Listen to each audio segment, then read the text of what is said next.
തിരുവിതാംകൂർ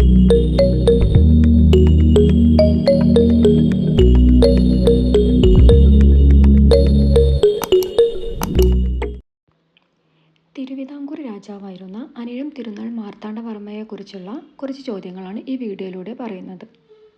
ആധുനിക തിരുവിതാംകൂറിലെ ഉരുക്കുമനുഷ്യൻ എന്ന അപരനാമത്തിൽ അറിയപ്പെടുന്നത് മാർത്താണ്ഡവർമ്മ.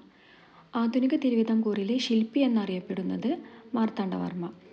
മാർത്താണ്ഡവർമ്മയുടെ കാലത്തെ തിരുവിതാംകൂറിൻ്റെ ആസ്ഥാനം എവിടെയായിരുന്നു? കൽക്കുളം. ചോരയുടെയും ഇരുമ്പിൻ്റെയും നയം ആരുമായി ബന്ധപ്പെട്ടിരിക്കുന്നു? മാർത്താണ്ഡവർമ്മ. ആധുനിക അശോകൻ എന്നറിയപ്പെടുന്ന തിരുവിതാംകൂർ രാജാവ് ആരായിരുന്നു? മാർത്താണ്ഡവർമ്മ. തിരുവിതാംകൂറിൽ ബജറ്റ് കൊണ്ടുവന്നത് ആരായിരുന്നു? മാർത്താണ്ഡവർമ്മ.